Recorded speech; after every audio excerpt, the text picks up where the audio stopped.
tugende turira tubibira umwami, niba tubabazwa n'abarimbuka tuzahozwa naza dushira agahinda, nidutunda imiba tuzanezerwa. Haleluya, haleluya. Ndabasukije mu izina ry'umwami wacu Yesu Kristo. Ndashima Imana kubw'uyu mwanya imbaye kugira ngo tubane mu mwanya mwiza wo kumva ijambo ry'Imana.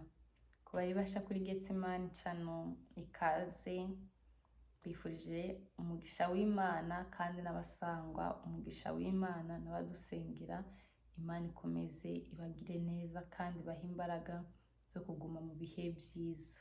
Ndangira ngwifuriza ambara umwambaro w'urugamba, umwambaro wo kwera.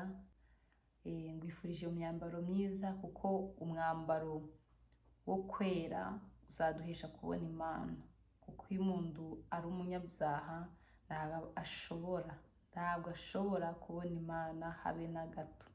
Kandi umwambaro w'urugamba niwo uzagufasha kunesha n'ibyo uzahura nabyo muri uru rugendo kugira ngo uzagere i Siyoni amahoro. Rero twihuse, reka twubahe Imana dusenge twumve icyo umwuka arimo kubwira amatorero.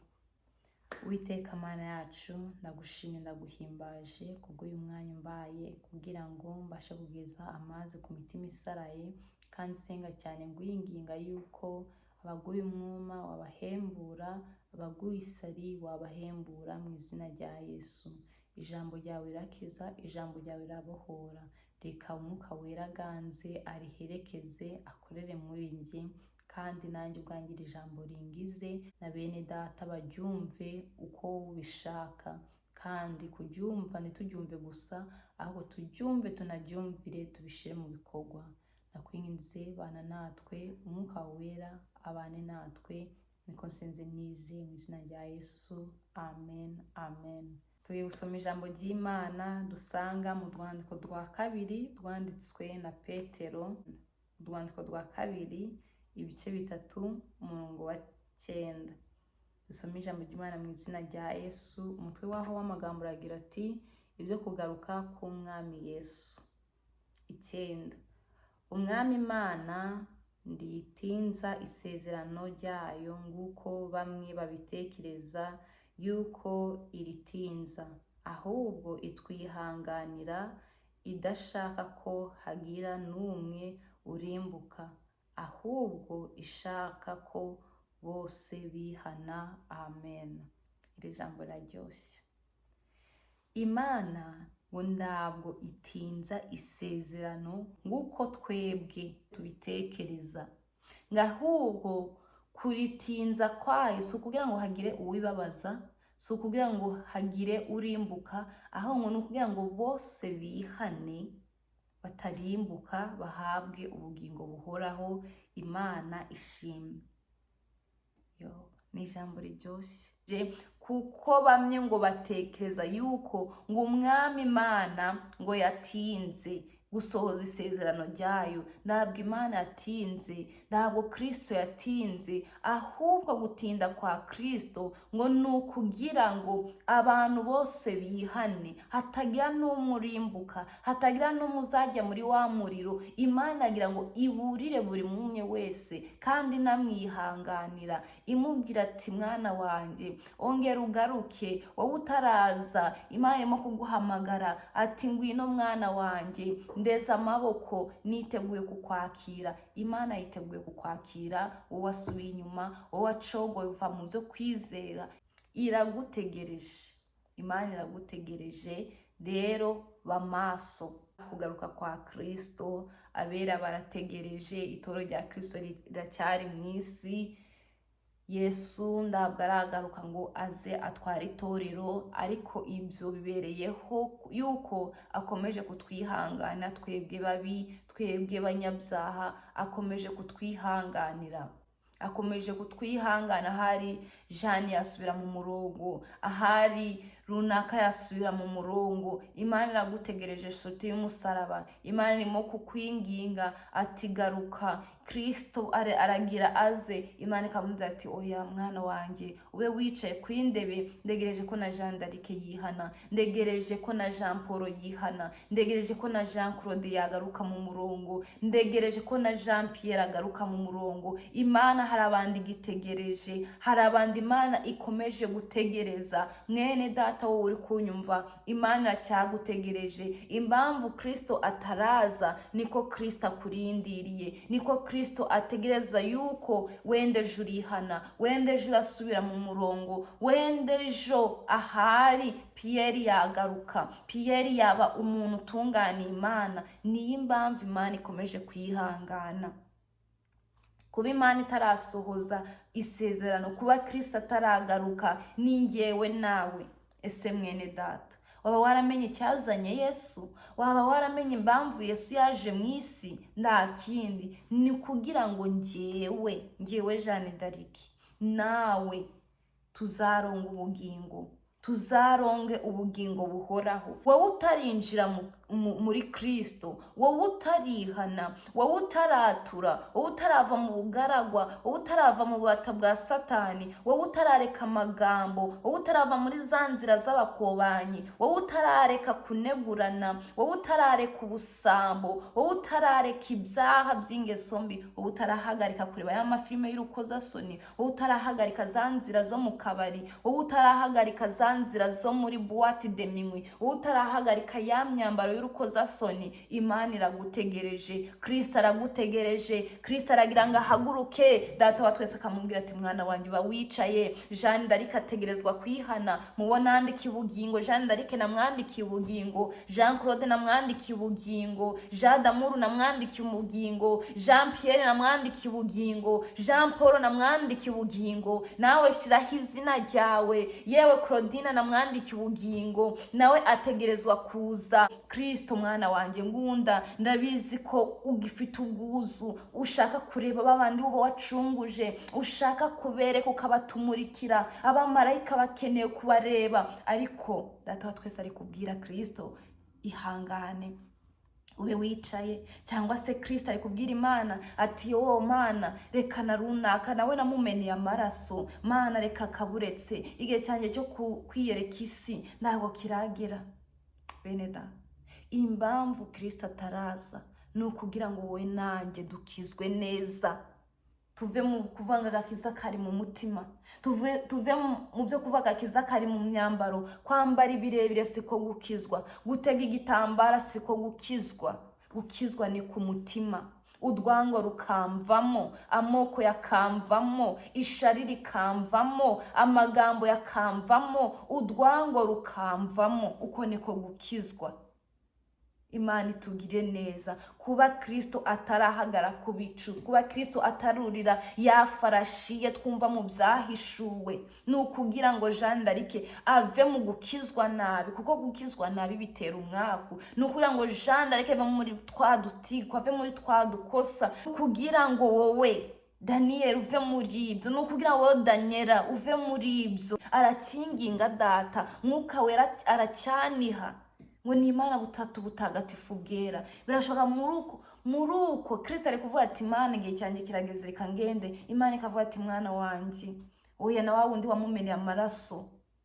Impamvu Imana itari yiyerekana ni ukugira ngo wowe nanjye dukizwe, ni ukugira ngo wowe yewe Diodoni, ni ukugira ngo nawe uveyo, kugira ngo na Damuru nawe aveyo, ave mwazirange sombi, ave mwabira bitabi, ave mwabura bujura. Ni ukugira ngo na runaka aveyo. Yesu nawe aramushaka kuko mubo yapfiriye, mubo yameneye amaraso, mubo yacumitiye icumu ku rubavu. Ni ukugira ngo nawe aveyo, ni ukugira ngo nawe wirebere mu ijambo ry'Imana ukizwe. Kuko ijambo ry'Imana avuga ngo niba Jeanne d'Arc adashushe, niba atanakonje, ari umuntu w'akazu yazaho, Imana iranduka. Niba nawe udashushe ndunakonje, Imana irakuruka mwene data. Icyo tugomba gukora rero ni iki? Niko twakegera ya ndebe y'imbabazi, tukabwira Uwiteka, naragomye, nifashe nabi, nagenze nabi, ngora ibinyuranye n'ubushake bwawe, mbabarira. umunwa wandanije nawe, navuze amagambo yandanya n'Imana, cyangwa se wowe wavuze amagambo agutanya n'Imana. Ongera ukure bwa busabane bwawe n'Imana. Twere kuba mu bantu, twere gutinda mu bantu, dutindane n'Imana. Twere gutinda mu bidafite umumaro, dutindane n'ubugingo bwacu, dushake aho ubugingo bwacu buzaruhukira. Ndakubwira ukuri yuko nyuma y'ubuzima hari ubundi buzima, kuko budahari. Na Kristo yavuze ati ndago abagiye, yaca ingando y'ino si igahinduka ijuru. Impamvu Kristo ataraza niko ashaka kugwiza umubare mwinshi w'abakizwa, cyangwa se abakristo baboneka ari benshi, atari abakristo kwizina, ahubwo mu mutima ari abakristo, imyambarire ari abakristo, izina ari abakristo, imikorere yabo ari abakristo, imbuto zera ari imbuto za gikristo, amagambo yabo amagambo y'abakristo. Ese wamenye icyazanye Yesu? Ese waba waramenye impamvu Kristo yapfuye? Waba waragiriwe ubuntu ukamenya impamvu yambaye iriya kamba ry'amahwa kandi yari afite ikamba ry'ubwami? Waba waramenye impamvu bamuteye imisumari mu biganza no ku mirundi? Waba waramenye impamvu bamucumise icumu mu rubavu ngo havamo amazi n'amaraso bigira ute yemwe? Ngo byeza ubugingo bwacu. Icyazanye Yesu rero ndakindi ni ukugira ngo njyewe nawe tubone ubugingo buhoraho. Imana ishimwe. Yesu ni umwungeri mwiza, uragira intama ze neza kandi akaziyobora mu rwuri rwiza. Izo ndama ndizibure ubwatsi, ndizibure amazi yo kunywa. Natwe rero turi intama z'Imana, turi abana b'Imana. Ntabwo Imana izatwicisha inzara, haba mu mubiri haba no mu bugingo. Dore ibiryo by'ubugingo ni ibi. Turashima Imana rero ko yaduhaye iri funguro ridutungira ubugingo. Ijambo ry'Imana riraducyaha, ijambo ry'Imana riraturinda, ijambo ry'Imana riratweza, ijambo ry'Imana riradukiza, ijambo ry'Imana riratubohora. Kuko ijambo ni Kristo. Niwemera ukinjira muri Kristo Yesu, uzakiza ubugingo bwawe ndetse n'amagara yawe. Niwemera ukinjira muri Kristo Yesu, urakira uyu munsi. Kandi Kristo niwe nguge yacu, Kristo niwe gakiza kacu, Kristo niwe bwugamo bwacu, Kristo niwe buhungiro bwacu, Kristo niwe bugingo bwacu. Niwemera ukinjira muri Kristo Yesu, urakira. Kandi urakira ukire mu mwuka. Niba wari umuntu wo gupfa wo kurimbuka, ntabwo uri burimbuke, urahabwa ubugingo buhoraho. Imana ishimwe. Twasomye ijambo riratubwira muri Petero wa 2 ngo impamvu ngo bamye muri twe ngo twibwira yuko ngo umwami Imana ngitinze gusohoza isezerano ryayo nguko tubitekereza. Ntabwo ari uko. Ntabwo Imana itinze gusohoza isezerano ryayo, ahubwo dore igitindije Imana, kandi ntabwo cyavuga ngo nicyo gihagaritse Imana, ahubwo ni urukundo Imana idukunda. Igitindije Imana ngo ni ukugira ngo bose bihane. Niko ijambo ryavuze. Umva, umwami Imana nditinza isezerano ryayo nguko bamwe babitekereza yuko iritinza, ahubwo itwihanganira idashaka ko hagira n'umwe urimbuka, ahubwo ishaka ko bose, ndabivuze igice, ndabivuze Afrika, ndabwo ivuze Aziya, ndabwo ivuze muri Amerika, ndabwo ivuze muri Europe, oya, imigabane yose igize isi cyangwa se ibihugu byose bigize isi, ngahubwo ishaka ko bose bihana. Dore igitindije Imana niki? Ni njyewe nawe. Irimo kwihanganira ubwoko bwayo. Imana irimo kukwihangana nshuti y'umusaraba, nanjye Imana irimo kunyihanganira. Ntabwo Imana itinze isezerano ryayo cyangwa ngo irikerereze, kuko ni Imana yera, ni Imana ikiranuka. None icyazanye Yesu urakizi? Igitindije se Yesu cyo urakizi? Ni wowe nanjye. kandi icyamuzanye ni ukugira ngo akize ubugingo bwa bose, atari ubwa benshi, bwa bose, hatagira n'umwe urimbuka, ahubwo twese tubwire ute ngo twihane. Ahubwo ishaka ko bose bihana. Igitindije Yesu ni amagambo tuvuga, tukicara umunsi ukira turi ku matelefone, turi kunegura bene data. Ijambo ry'Imana avuga ngo wirusha iki ngo uvuga Imana kandi wicara uvuga mwene so. Kandi ijambo ry'Imana rikatubwira ngo uwanga mwene se ni umwicanyi. Kandi ijambo ry'Imana rikatubwira ngo udatanga imbabazi nawe ndazasigirwa, muri rya sengesho Yesu yigishije indumwa ze. Nitudaharira abaturimo imyenda, natwe data wo mu ijuru ntabwo azaduharira. Ntabwo data wa twese wo mu ijuru azatubabarira nitutababarira abaturogeye abana, abaturogeye ababyeyi, abatwiciye, abatwanze. Nitutababarira ntabwo data wa twese wo mu ijuru azatubabarira. Urashaka gukiza ubugingo bwawe, urashaka gukiza amagara yawe, niko wakiruka ugahunga icyaha uko cyakabaye, ugahunga icyaha cy'amoko. Uri kwanga umuntu katari we wiremye, katari we wahisemo kuba uwari we. Kubera iki uri kwanga ikiremwa muntu? Kubera iki uri kwanga uw'Imana yaremye ikamusiga ikamushira kuri iyi si yayo? Kubera iki uri kumwanga? Kubera iki ngende kumwanga? Kubera iki ndi kwanga uw'Imana yaremye? Yesu yaravuze ngo ndimukarahira ibinyoma, kuko muri mye nda n'umuntu n'umwe ngo ubasha kumeza ngagatsatsi ku mutwe we. Ngo rero ngo mutinye Imana yica ngikohereza muri gihenomu, kandi dutinye Imana ikiza igatanga ubugingo. Abafite ibitekerezo by'amoko mu byihane, ibyo Imana ibyanga urunuka. Imana yanga amoko. Abantu bagira amoko ntabwo Imana bakunda, muri abanzi b'Uwiteka. Umuntu wanga uw'Imana yaremye uri umwanzi w'Imana, ntabwo Imana igukunda, uri umwanzi w'Imana. Ariko niba ushaka kuba inshuti y'Imana, ukaba ushaka kuba umukunzi w'Imana, kunda uw'Imana yaremye, kunda mwene so. Kandi ibi ndi kuvuga birababaje, byageze n'ahera h'Imana. Hari matiriyo dufite irema abantu kubera iki twuzuye inzangano.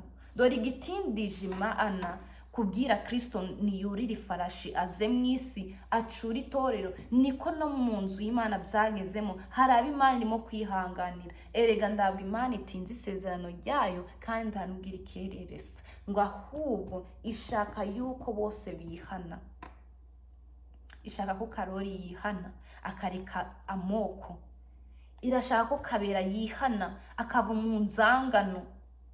Irashaka ko Karemera areka ubusambanyi n'ubusinzi. Imana irashaka yuko Diane areka kwambara amamini jipe. Imana irashaka kwihangana abo bose bari kugenda munsi y'umwijima. Yesu yavuze ngo niwe rembo. Yewe Diane we, yewe Claudina we, yewe muze baja nine, muze twinjire. Hanze ni habi, hanze hararumana, ndakiza kiba hanze. Umuririmbyi yavuze ati ngo ngwino winjire mu rugo rw'Imana. Inyuma ni habi, inyuma habayo amasega, habayo imbwa, habayo abarozi, habayo abapfumu na Satani n'abadayimoni. Hanze ndakiza kiriyo, hanze ndamahoro ariyo. Hanze hariho inguma, harimo kugwana, harimo gusinda, harimo ibintu byose by'urukozasoni biteye nabi, biteye ubwoba. Ndakiza kiba hanze. Umwami rero Kristo yavuze ngo ngwino winjire. Niwe rembo, niwe kuzuka, niwe bugingo. Ngwino winjire. Icyazanye Yesu ni ukugira ngo njyewe nawe duhabwe ubugingo buhoraho, ni ukugira njyewe nawe turonke ubugingo bwinshi, ni ukugira ngo njyewe nawe tutarimbuka. None kugira ngo nere kumutinza niki ngwiriye gukora? Siko nakihana? Niba ndavuga neza ngiga kuvuga neza, niba nicara negura mwene data, negura abavukanyi banje, mvuga amagambo atari meza, suko nayihana? niba ndi umunebwe, niba ndakora ibyo Imana ishaka, si uko nabireka ngakora ibyo Imana ishaka. Ijambo ry'Imana rivuga ngo nimushakashake icyo umwami ashima, kandi nimukure ibigawa mu bishimwa. Dutandukane n'ibibi inshuti z'umusaraba. Ni twebwe dutindije Yesu, kuko Imana indema yandemeye ubugingo, yandemeye imirimo myiza, yandemeye gutunga umutima utunganye, yandemeye guhora nezwa, yandemeye kuyihesha icyubahiro. Ntabwo yandemeye gukora ibizanshira mu rubanza, ntabwo yandemeye gihenomu ni ya Satani n'abadayimoni be. Ariko ukora nabi azasoma ku mujinya w'Imana, ngo azasoma ku gacuma k'umujinya w'Imana. Imana ikurinda ku gacuma k'umujinya w'Imana. Ako gacuma kazasoma ingozi z'ibibi, kazasoma abarozi, kazasoma umuntu wese wanze kwihana, n'uwanze kumvira ijambo ry'Imana, n'uwinangiye umutima. Ariko uwatunze umutima utunganye azabona Imana. Imana rero itugire neza, Imana iturengere. None rero Imana irimo kuguhamagara, nanjye irimo kumpamagara. Twari dukwiriye guhindukira tugakora icyo Imana ishaka. Tuye kuririmbana indirimbo ivuga ngo ngwino mwana wanjye. Iravuga ngo ngwino mwana wanjye, utahe ndurarambirwa se, ndurarambirwa gukora ibyaha, ndurarambirwa kuvuga mwene so, ndurarambirwa bwa bubeshi bwawe, ndurarambirwa bwa bujura. Imana irimo kukubaza, ntabwo urarambirwa.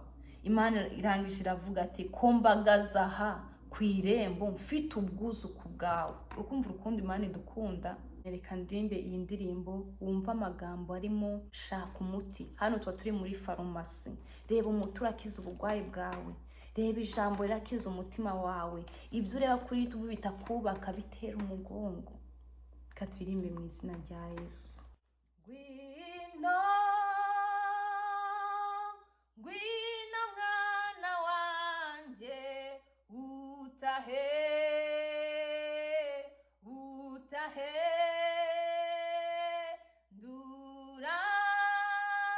ndurarambirwa se, kombagaza ku irembo mfite ubwuzu ku bwawe. Mwana wanjye uzimiye, cyo ngwino garuka, ngwino garukira, ninjye uguhamagaye, cyo ngwino garukira,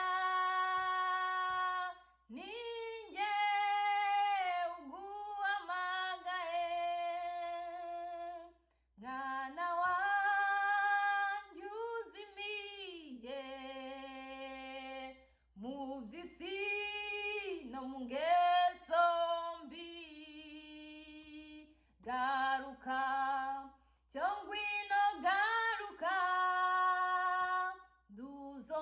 nduzongera kuzimira, cyo ngwino ndaguha amahoro, nduzongera kuzimira. Mwana wanjye uzimiye, cyo ngwino garuka, ngwino garukira, ninjye ugu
Etiyopiya n'Iseba nahatanze kubwawe mwana wanjye uzimiye cyo ngwino garuka ngwino garukira ninjye uguhamagaye cyo ngwino garukira ninjye uguhamagaye cyo ngwino garukira ninjye uguhamagaye. Amen. Igitero cya gatatu naragikunze cyane ngo mwana wanjye garukiraho ndi Uwiteka Imana yawe, uwera wa Isiraheli, umukiza wawe. Nagutangiriye Egiputa ho incungu, Etiyopiya n'Iseba nahatanze kubwawe. Urukumva urukundo Imana igukunda. Icyazanye Yesu ni ukubwira ngiye nawe turonge ubugingo buhoraho. Icyazanye Yesu ni ukugira ngo abari mu mwijima abamurikire. Uri umunyu uritabaza. Mbese itabaza baritwikiriza inonga, baritwikiriza igitambara ngo bayitereka ku meza ngo rikamurikira abari mu nzu bose. Rero wo mu Kristo impamvu wagira ubuntu ugakizwa ni ukugira ngo babandi mu bantu b'ababyeyi batarakizwa berera imbuto bakizwe, basaza bawe berera imbuto bakizwe, inshuti zawe mwigana ku kazi mukorana no mu nzu y'Imana harimo abakristo batari abakristo, abapagani bo mu rusengero berera imbuto. Biragoye, birakomeye. Imbuto yo kwihangana si benshi bayigeza ku kigero Imana ishaka, ariko tuyishake, dushakashake icyo Umwami ashaka ndetse icyo Umwami ashima, bityo tuzabona ubwami bw'Imana. Igitinzije Yesu ni njyewe nawe, kandi icyamuzanye ni njyewe nawe, kugira ngo turonke ubugingo buhoraho. Reka dushime Imana kubw'ifunguro Imana iduhaye ridutungira ubugingo. Mana yera, ndagushimye, ndaguhimbaje kubw'ijambo ryawe ryiza. Ijambo ryawe ni umuti udukiza, aho twari twaramunzwe n'ibyaha tugakira, aho twari twaranduwe ukatwezesha amaraso ya Kristo, kandi twaje kure dusanga ijambo ryawe ritweza, ijambo ryawe ridukiza, kuko ijambo ni Kristo. Eza uyu mwene data wasubiye inyuma, eza imitima yacu tugutunganire, tweze utubohore, udukure mu ngoyi y'icyaha, udukure mu mbaraga mbi z'umwijima, mu izina rya Yesu Kristo mukize, kandi umwuka wawe wera amuturemo iteka ryose. Niko nsenze nizeye, amen. Naho utaha. Shalom shalom.